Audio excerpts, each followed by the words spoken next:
Welcome back to the show. I'm here with Brad Wood, and he is the amazing application system architect for Ortus Solutions, as well as being evangelist for many of their box products. And today we're going to be talking about design patterns so you can have amazing architecture in your apps. And there's a whole bunch of patterns we're going to look at. And we're going to look at, just in case you've been asleep for the last 20 years and missed what a design pattern was and how it affects coding, we're going to look at that and why you should be using them and how they can be common solutions to common problems and help you produce better code in less time.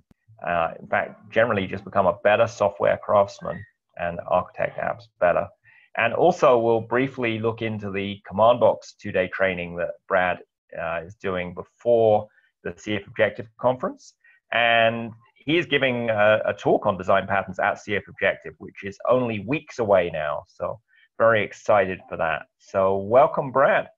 Thank you, Michael. So just for folks who don't know, what is the design pattern? And I'm assuming it's nothing to do with, design and Photoshop and all that. It's all to do with coding. Well, it's funny you say that. The concept of design patterns actually were not invented in the context of software development. The guy that actually kind of originally came up with the notion of design patterns was Christopher Alexander, and he was an architect, and he built buildings, and he came up with this concept that you built tons and tons of buildings, but you had the same kind of repeatable patterns, the way you would deal with empty space, the way that you would arrange rooms and things. And so he wrote a book that kind of had all the common design patterns that went into architecting buildings. And it was after that kind of fueled the conversation of let's do this with software development. So it's interesting to know that the history of software design patterns actually was rooted in the concept of just literally architecting physical buildings. It was the same kind of idea. But maybe made famous by the book Design Patterns that was written by that famous Gang of Four. Yeah, the Gang of Four actually was kind of a direct response to Christopher Alexander's work. That's sort of what came out of that, and so that's sort of what popularized the idea of design patterns. Fabulous. So, yep. So, what exactly is a design pattern? That's a good question. Just come to my session and you'll find out. No, so a design pattern is the idea that there's kind of common solutions out there that they solve a problem. They have a name, some sort of shared name that you and I can talk about the same solution. And they're not really code per se. They can be represented in code, but they're an idea. They're kind of a baseline that you can take and build into your application to help solve certain things. The important thing about them having a name is that you and I might do the same kind of solution to a problem, but if we don't have a common kind of talking ground, we can talk about that. Then it's like we're speaking different languages. But if I can say to you, well, this class here is a Singleton class, and you're familiar with that design pattern, you know what I mean, you know what those implications are. And so it kind of provides a base platform where people can talk about the way they solve problems. And it's really sort of a pool of common solutions you can dip into, but it's not always just silver bullets. Design patterns aren't really just copy and paste code. You stick this in your application and everything works. They're more of ideas that you can use to work into your applications. And of course, they typically come with pros and cons, which is why there's not always just one exact design pattern that always solves every problem. There's always usually something that you gain from a design pattern and something that possibly you lose, or just a downside to it. So being familiar with what patterns are out there can be very helpful. And of course, it's interesting to note that different languages and different ecosystems kind of have their own design patterns. There's a lot of Java, a lot of J2EE design patterns that are very popular, but not all of those transfer well to other languages. Dynamic languages like Ruby or CFML, they might have some patterns that are more common to them. Things like on missing method, the ability to respond dynamically at runtime to method calls that don't exist. That's a design pattern that doesn't and can't exist in static languages like Java. So more than just kind of learning design patterns is knowing which ones are applicable to the, to the paradigms of a language you're developing in at the time. Well, and there may be some patterns that, apply to C, but, ColdFusion doesn't need them because it deals with that design problem already. Absolutely. Yeah. Sometimes you'll have language constructs that sort of inherently, help deal with a problem that you have in other languages. So it's always good to know to be familiar with as many design patterns as possible, but to also know why they're needed and when they would be needed. Otherwise, if you're just kind of blindly, following a pattern because you read it in a book somewhere, but you're not really sure like why you would use it, you might end up actually doing yourself a disservice. So in your talk, you're going to lay out some patterns that are useful for ColdFusion and help people in that decision. Yeah, so the goal is just to make sure that people are aware of, kind of what design patterns are, what the background is, and why they need to be familiar with them. As a developer who considers himself a software craftsman, developers should be thinking about what's the best way to build things. This is true of any other skilled occupation in the world. There's certain ways people solve problems because they've been, determined to be some of the best ways. So as developers and craftsmen of code, it's important for us to excel in that area. So once I kind of introduce it, my goal is to basically go through and just talk about some of the main, really common design patterns that are specifically useful in ColdFusion, many of which are in wide use. And ideally show some code samples if they're simple enough to kind of, demonstrate each one to get people thinking about them. And then what I also wanted to do, in addition to talking about patterns that are desirable, is I wanted to also spend a decent amount of time talking about so-called anti-patterns. And these are sort of design patterns that have been proven not to work or to have more of a detriment to your code. And a lot of times it's just as useful to see examples of don't do this. It might seem like a good idea, or you might do it without thinking, but it's actually a bad idea. That can be just as useful as being told, do this because it's a good idea.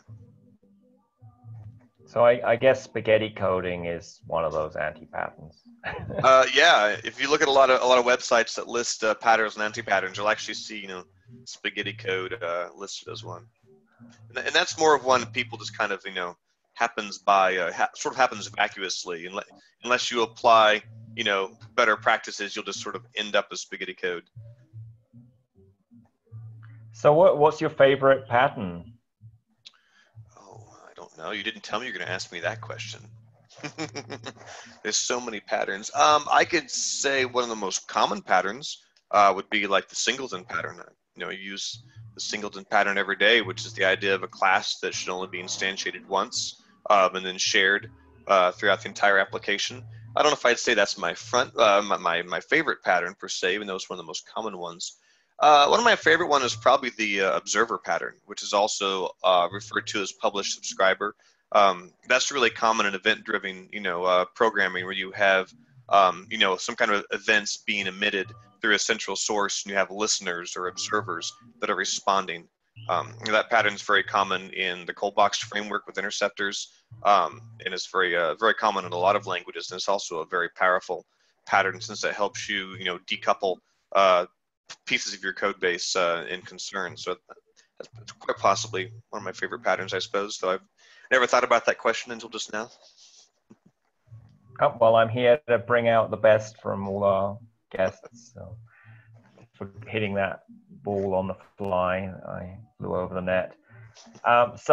These anti-patterns have some really interesting names, like an Anemic domain model, God object, premature optimization, which sounds like you should go to your doctor for, and improbability factor. So, which ones there's the one there that you well, yeah. So the Anemic domain model, that's one of the first anti-patterns I learned about, and I learned about it from Sean Corfield. He wrote a whole book.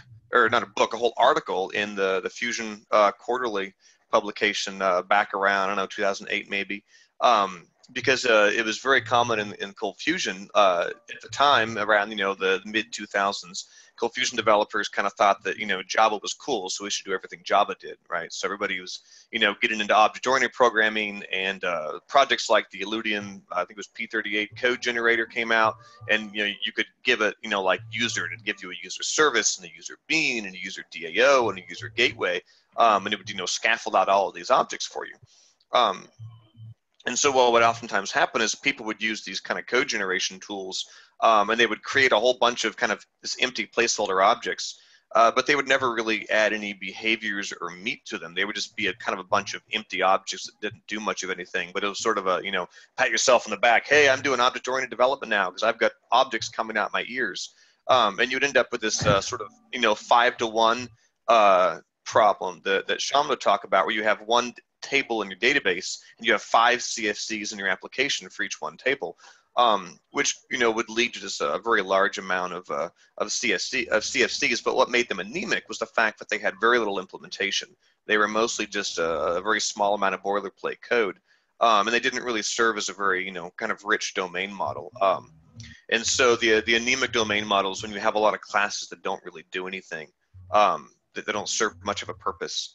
And so they're kind of anemic, and then that they lack implementation, which oftentimes means that your implementation, which has to be somewhere, is littered throughout your views or your controller of your application, as opposed to being in the model where it should be. So that's one of the most common ones, followed probably by God object, which a God object is sort of an all-knowing class that's grown to a mammoth size, and the API is so watered down because it does everything. It has methods from A to Z, and it sort of breaks the rules of having a program that does one small thing and does it well. Instead, you have a program that does everything and probably does it like maybe sort of well. So God object is one that I've seen in my own code a lot. When you have all classes start out small, and over time you keep adding things and adding things and adding things, and then one day you look and you think, I've got 1,500 lines of code in one CFC, and it does so much stuff, and you think to yourself, this has become a God object. This is an anti-pattern is hard to manage, and then that's where refactoring comes in. Taking that, breaking it apart, turning it back into an appropriate pattern when you recognize the anti-pattern that you develop on. That sounds like a thing I've come across pretty often, that APIs just have like 20 or 30 parameters, and they're trying to do a zillion things, and they're really hard to understand. Absolutely, and they're harder to test as well. Yeah. The less responsibility an object has or a function has, the easier it is to test. In testing terms, we use that fancy word, the cyclomatic complexity. I always say it wrong. Which is all the possible ways you can call a function with different combinations of input and get outputs. And when you write unit tests, you have to test every single one of those.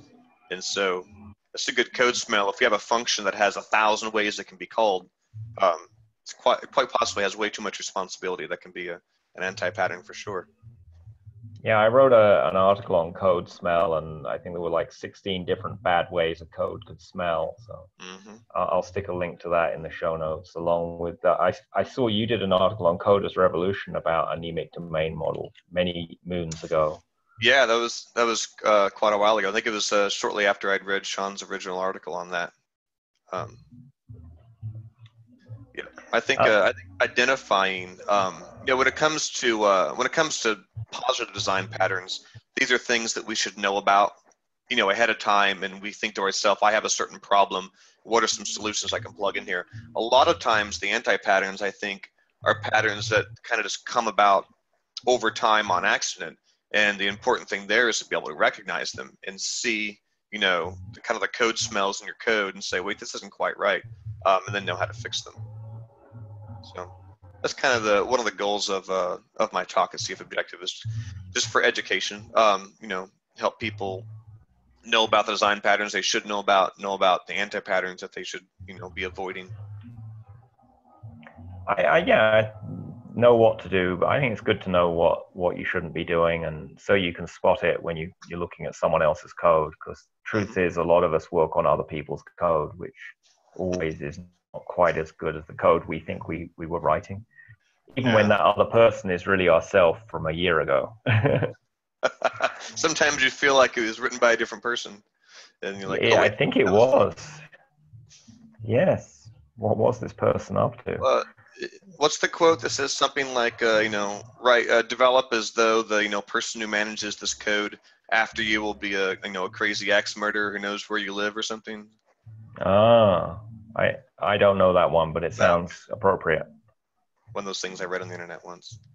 And one of the other principles is, can you get all the code onto one screen full in your monitor for whatever the object is? Because if it goes over like 20 screenfuls, it's really hard to take it in. Yeah. What about people who have a really big screen though? Well, I guess they can, if you have a really big screen, you in theory could deal with bigger objects. I don't know. I've Or seen just show the folks your screen setup. You have a few screens there. See, well, yeah, I had one that quit working today, but I have 4 monitors here, and the idea is that I can fit 4 times as much code into each of my functions without breaking the unspoken rules. So it's really just a workaround, So, but if you could have a whole, you could have another 8 screens there and just use the eyes in the back of your head to look at these screens. True. I could get a veritable 8 screens worth of code into my functions and still be within the legal limits. Yeah, and I think eventually we're just going to have brain implants that you'll have the screen directly in your brain, and then you won't have a limit. Yeah. Now imagine if you're doing like development on Google Glass or something, and the screen's just right. Wouldn't be able to fit much code at all in there, would you? No, unless it was really teeny. Well, is that true? I mean, Google Glasses, your glasses take up a whole screen. If you're looking at a monitor, basically the rim of the glass covers the whole monitor, right? Maybe. Unless you work with your nose touching the monitor, which I haven't seen you doing. No, not usually. See, I think you always have to be careful with rules of thumb like that. I think it's good if it's a rule of thumb. I've always avoided having hard rules that says, well, a line of code should never be too long that it, goes past 80 characters, or, you should always put line breaks between your function arguments. I always like to be pragmatic, about it. At a previous job once, we've been trying to decide, well, what's the exact number of parameters to an argument that's too many that you can't put them on one line and you should put in line breaks. And I really kind of hated coming up with like a specific number set in stone. I kind of wanted to say, well, how about let's make sure it's readable and let's figure out what that means, on a per function basis. Just think to yourself, is this readable? And if not, improve it. The one thing that I always look for is if a block of code has gotten so large that the beginning and ending curly braces for if statements or loops or threads don't fit all on the same screen, because that can really start to hurt readability when you open an if, or open a function, open an if, open a loop, open a a closure, open a thread, and then meanwhile 6 pages down you have like 17 ending curly braces all in a row, and you're thinking which one of these is which, right? Well, if you're using a good editor, it does match them up for you. That's nice, but yeah, that's always kind I of agree. A good indicator. Well, let's take some chunks of these out, and move them, because I've come up with some pretty long methods myself, and I can attest to managing those can be a lot harder when you have things spread over so many pages. But and it also depends how long your parameter names are, right? If you're using descriptive names instead of X, Y, and Z for your parameters, obviously it's going to be wider. That is true. But that's a good practice. Yeah, with the exception of like loop counters or something, so that might be like I do always tend for longer names if I have the opportunity. But it does really help later on with, instead of a variable called path, I have a variable called path to this file or something. It helps later on. Yeah, that makes sense. I usually figure that the code is effectively written once and read many times. Oh yeah. And you might as well make it easier on your future self and other people in the team to make it easier to read and spend the effort there. And that's why these design patterns are important, because they make the stuff easier to read and easier to maintain. You know, Very much so. a design pattern's probably not going to make your program more powerful. I mean, Unless anything you can do in a design pattern, you can do in crappy code with God objects and spaghetti code. Yeah, it'd probably definitely make it more elegant. I mean, and a lot of the idea of design patterns, in my opinion, like MVC, for instance, is a design pattern, a very broad one. In fact, a lot of patterns are actually collections of other patterns. Is the idea that you can look at my code, and if you recognize the pattern in use, it's easier for you to understand what was going on, in the first place. So it's definitely one of the benefits, I think, is that other developers immediately kind of have an inherent understanding of what it is you're doing if they recognize the pattern you're using. Sure. Now, you mentioned also Brooks' law. Right? Tell us a bit about that, because is that Mr. Albert Brooks of the Mythical Man Month? Yeah, there's some honorable mentions I was probably going to bring up just because they weren't necessarily design patterns, but they were definitely things you wanted to avoid. But yeah, Brooks' law is the famous quote that adding manpower to a late software project makes it later. And that is from the Mythical Man Month, which comes from the saying that if one woman has a baby in 9 months, it doesn't mean that 9 women can have a baby in 1 month, which is a clever saying that's also applicable to software development. Some things just take a certain amount of time. You can't always simply throw manpower at them. And so that's a common misperception that you see a lot of times. Oh, the project's behind schedule. We'll add 3 more people onto the team. In reality, you actually, by increasing the team, increase the communication overhead, increase the total possible number of communication points, and increase the number of the amount of learning. And so that's sort of a project management level anti-pattern that will oftentimes just delay a project further by a well-meaning manager. Because development is described as knowledge work. It requires problem solving, it requires deep thinking. If developing was like a warehouse job, as a conveyor belt coming by and you just stick things in the bag, sure, you can double the number of people on the line and double the throughput. But development work is not like that. There's a lot more knowledge involved. So another. I was going to say another sort of honorable mention that it's not quite a pattern or an anti-pattern, but I kind of like it as the Law of Demeter. And that's usually summed up or sort of paraphrased to be that you should never have a line of code that has too many dots in the same line. So order dot get this dot set this dot do something, because it assumes a very deep knowledge of all the nested classes inside of the main class. And so what you're breaking is the encapsulation where you should deal mostly with the immediate API of a class, not have to worry too much about the implementation of 7 classes nested down inside of it. So that's an interesting one, because that's a sort of rule of thumb or a code smell you can keep in the back of your head. If you see yourself, typing 17 chained methods to dig down into an object hierarchy and then do something with that 18th class that you pulled out, quite possibly you don't have a very good API defined. And so that's what the Law of Demeter references. I would paraphrase that as too many dots make you dotty. That's good. Can I use that in my slide? Absolutely. Take it away. I just made it up. Those are the best ones. And then I noticed there's a Memento design pattern. Is that like that movie where the guy kept recursing backwards into his past? Oh, I don't think I've seen that one. No, the Memento design pattern usually doesn't involve any recursion. The Memento design pattern is something that we use quite a bit actually in a lot of our apps. It is simply the idea that you can capture the state of an object in some sort of memento or packet of information. What we'll usually do is we'll have a base class that most of our beans will extend, and it'll have a get memento method, which will simply return some sort of JSON objects that's sort of a serialization of all the properties in that class, and then potentially maybe the nested properties as well. So I guess it could be a bit recursive. So that can be great for quickly populating a class instance, or just representing the internal state of a class for maybe rendering that back out to the user as JSON or something. But that's the Memento design pattern. So probably talk about that one as well, since it's pretty straightforward. A lot of these are not, I mean, they're not designed to be complicated. If you're intrigued by this, you know, you can pick up and start using one of these design patterns this afternoon if you want to. Yeah, and the idea is you're probably using some of them already, and you never knew the name for it, right?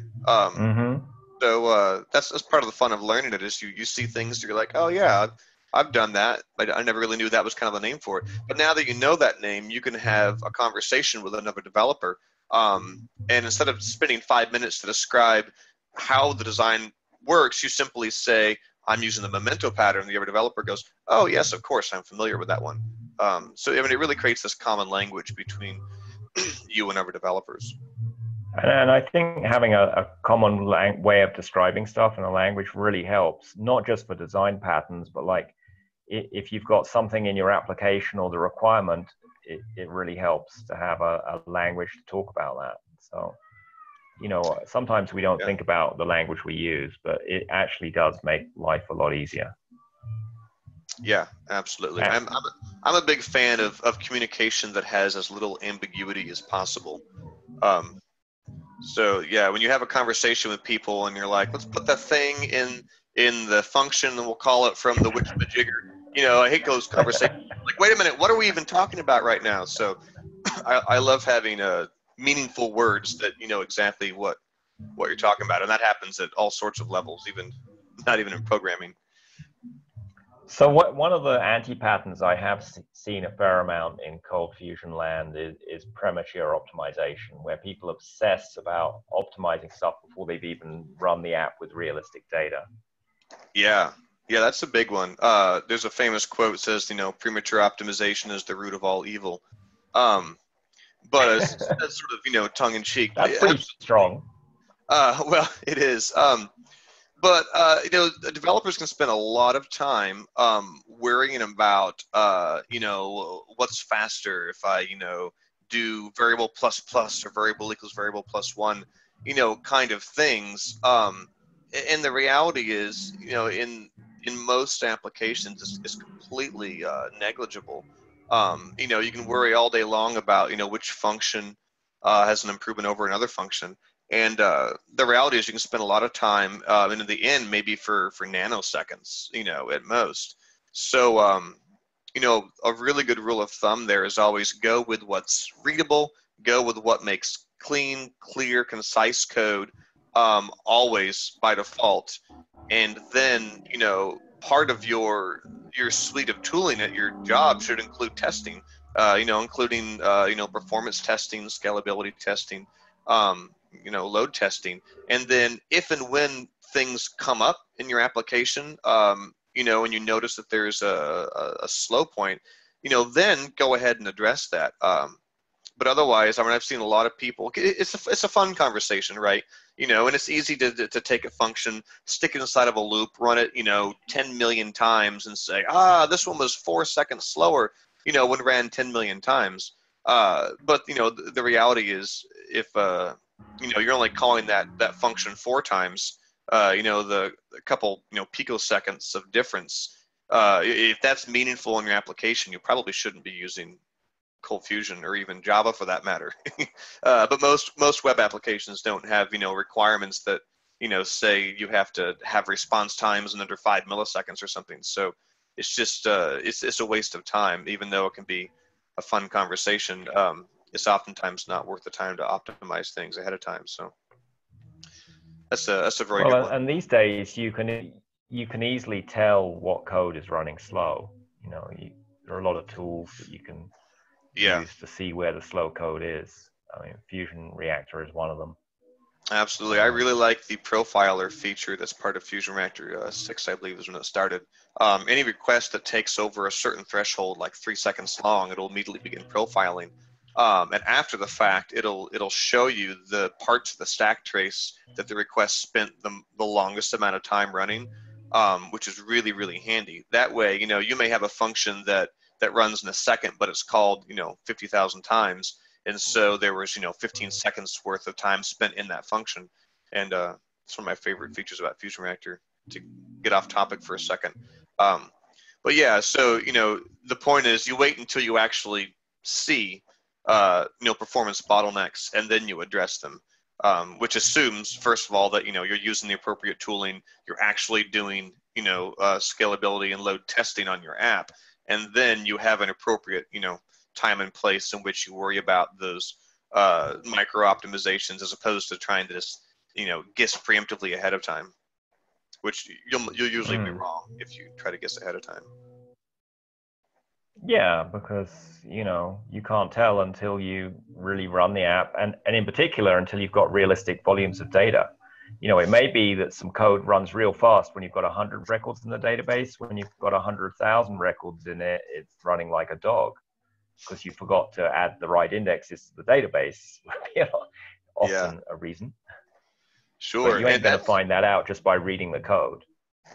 Exactly. Well, that's where it can really come in handy. Tools like, Jenkins, or things that run a unit testing suite, an integration testing suite, can also report how long those tests take to run. And you can get some really nice, graphs that'll show you, how many tests you have, as well as how long they're taking to run. And if you see some sort of, abnormal spike in the amount of time your tests are taking to run, that can be a sign for you to go, and take a look and see, has, a database table tripled in size and unexpectedly, added additional time to your application. It can be useful as well. Now, isn't that a thing that the CommandBox helps with, or TestBox? One of the box things I thought kind of automatically helps with rerunning stuff and shows you where problems are. Maybe. I'm not sure exactly what you're asking. I'm sure I've seen you demo something where it was rerunning tests and some things were highlighted in red when they were not being nice. Oh, are you thinking of the code coverage functionality? It could be, yeah. There's several. I saw so many amazing things in the box stuff at Into the Box conference that HUD. Well, so CommandBox 3.7, which I'll be releasing before the conference, has TestBox watchers, which is something we've sort of unabashedly stolen from Node, again, because it's a really good idea. And that's the idea that you can have CommandBox watch a directory full of code.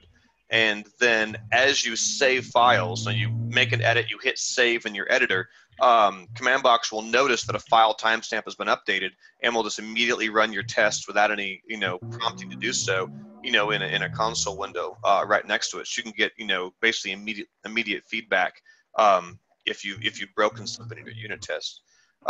There's also the code coverage TestBox reporter that we have, which ties into Fusion Reactor.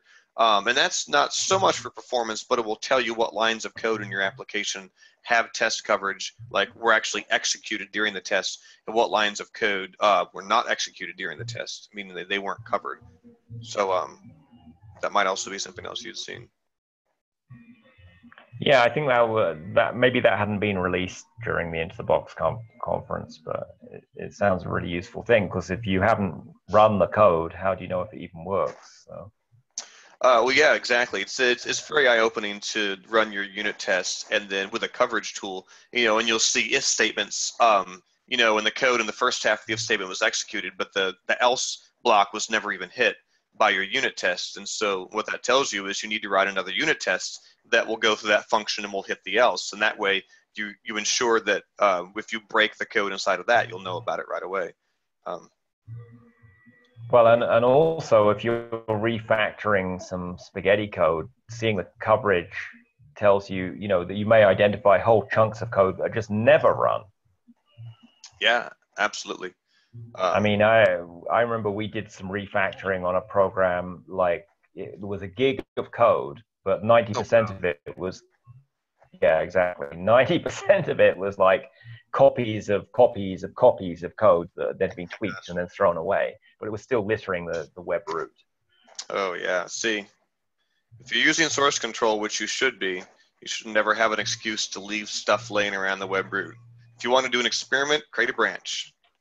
Exactly. That is a good suggestion. So I know, as well as your talk on design patterns, you've got a 2-day course before CFObjective on CommandBox. So tell folks about that. Why should they come to that? What is CommandBox for the three listeners who don't know what CommandBox is? We better clarify what it is. Well, absolutely. Well, I hope everyone else. Yeah, to back up and start with your questions from the beginning. So the last 3 years, we've done our Into the Box conference the day before CFObjective. And so this year, we spun it off a couple months ago. You were there, did it, our own 2-day conference in Houston. So we thought, well, what are we going to do? What kind of training do we want to offer before CFObjective? So we decided to do a 2-day deep dive into CommandBox. We did a full 1-day workshop before Into the Box with CommandBox that worked out really well, and we had so much stuff to cover we could barely fit it in 1 day. So we're going to do 2 whole days, and this is a class that you can sign up for. You can pay to attend. All you have to do is just fly out, a couple days ahead of time, and it's in the same location, I believe, as where the CFObjective Conference is happening. So in Washington, D.C. at the National Press Club. Yeah, in DC, exactly. I saw, in fact, some of the CFObjective sessions are in the First Amendment room. Does that mean we can say whatever we want in the sessions? What I was kind of wondering. I don't. Does the First Amendment apply to ColdFusion? I don't know, but we're in the First Amendment room. I feel like I should just be able to say anything I want in there and be totally protected. But well, you're on CF Alive, so you can say anything you want right here. What is it you want to say that? Come to my workshop. That's what I want to say. So your next question was, what is CommandBox, for anyone who doesn't know? So CommandBox is it's next generation tooling for ColdFusion developers. It's a command line tool that runs natively on Macintosh, Windows, and Linux. And it provides command line execution of ColdFusion code. It has a REPL, which is the ability to kind of just write code 1 line at a time and execute it immediately from the command. It allows you to automate ColdFusion tasks, so instead of writing shell scripts or batch files, you can write CFML files, run them as cron jobs. It does scaffolding. It'll allow you to quickly create applications. There's plugins and modules in CommandBox for the ColdBox framework, for the Framework 1 framework, for the Facade CMS, for CF Wheels framework. So there's a lot of plugins. It's not, even though it has box in the name, it's absolutely not just for ColdBox users. It's for any ColdFusion user. And one of the most useful things it does is it starts servers without having to have any previous installations on your computer. So you can start Lucy servers of any version, and even Adobe ColdFusion servers, 9, 10, 11, 2016, and all without any installation. Just, box start server, or server start rather. And so you don't have to download the install for it? No, you don't. The only thing you ever have to download is that initial, exe file, or just a binary if you're on Unix-based operating systems, and that's it. Everything else you need is downloaded on the fly. So if and when you start an Adobe ColdFusion 11 server, as part of the startup, it'll do a one-time download behind the scenes. It'll grab some WAR files, but you don't have to do any manual installations, which is really nice. So you can test the same application running on multiple engines all simultaneously by just spinning them up with CommandBox, interacting with them, and then shutting them down when you're done. So it's a very good tool. So all of our kind of cloud-based offerings, the tooling that we're creating, we have Heroku build packs, we have Docker base images, combined with our CF config project, so you can basically wrap up any ColdFusion engine you want with any configuration you want, data sources, mappings, all scripted at deploy time, and package that with your application code.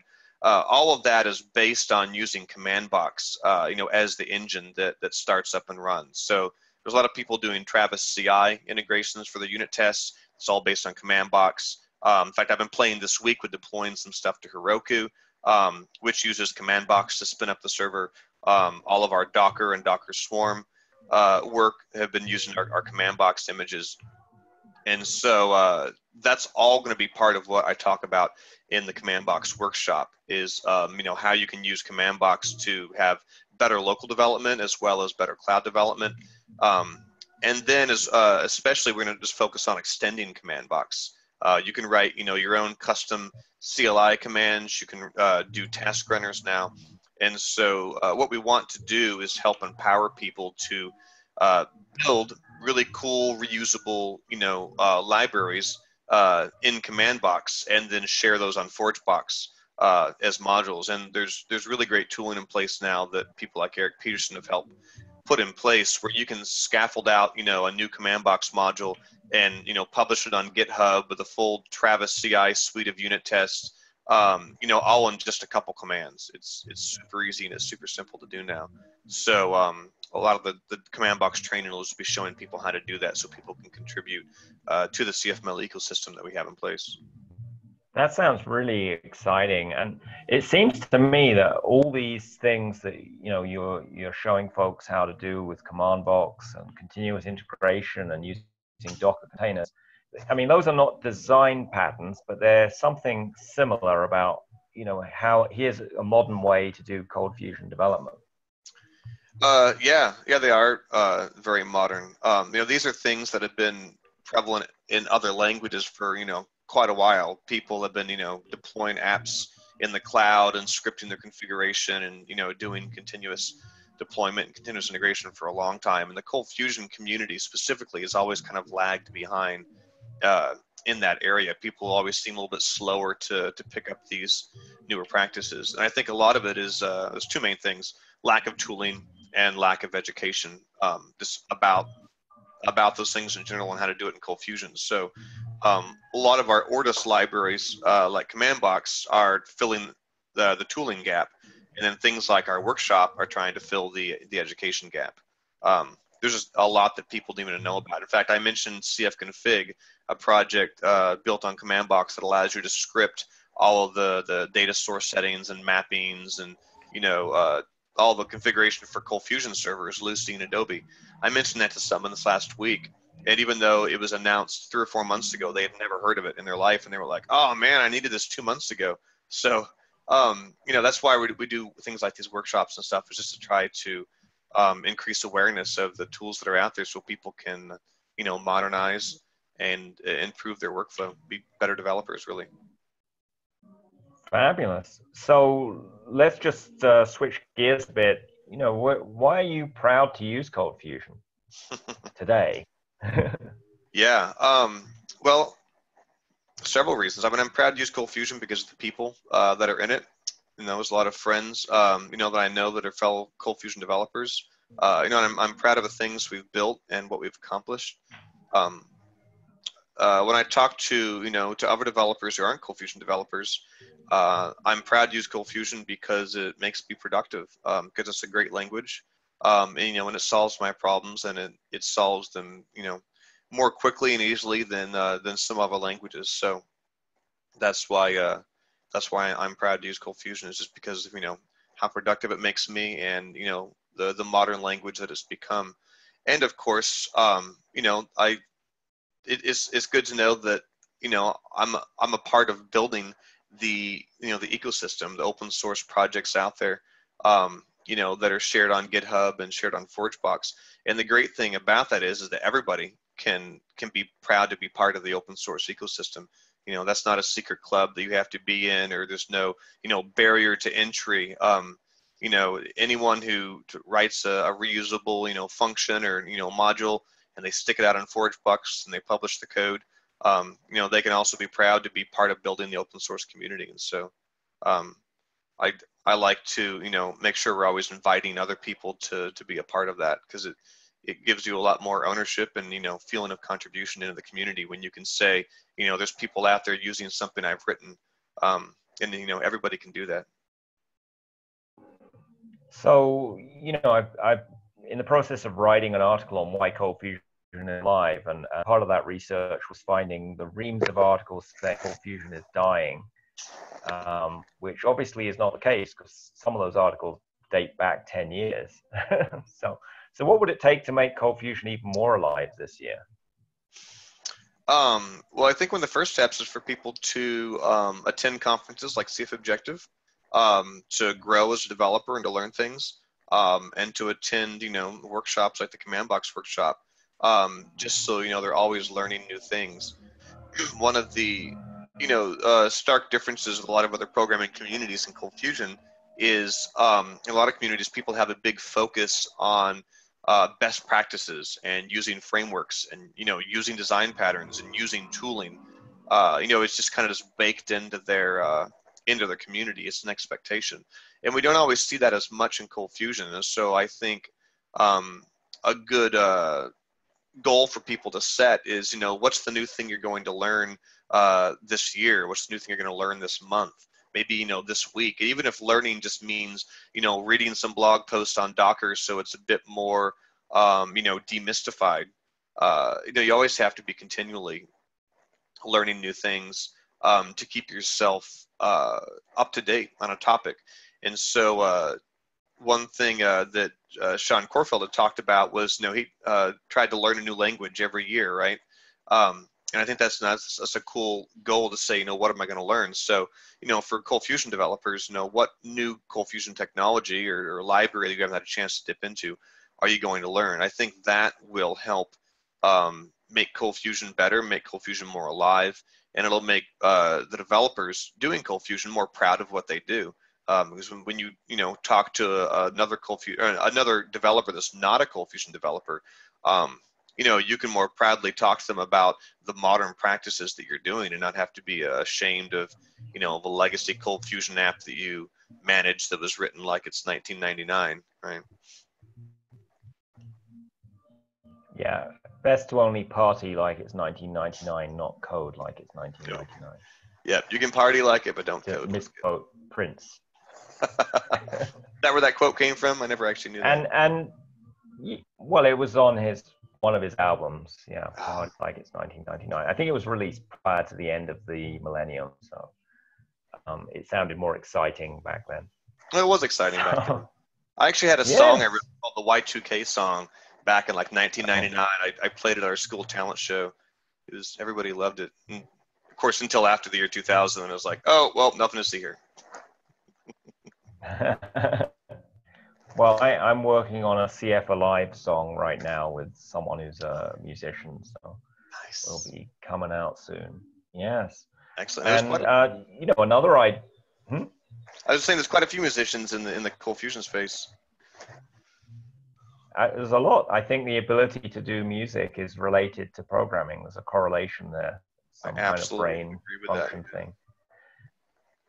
The other thing with learning is, you know, why not pick a design pattern to learn this month? And maybe if you're working in a team, everyone in the team sees if they can utilize that pattern in their code that month. And that way you have something to talk about. Yeah, that's a really good point. Some previous places I'd worked, we had started a kind of a book club, you know, and people would read through books like Uncle Bob's Clean Code.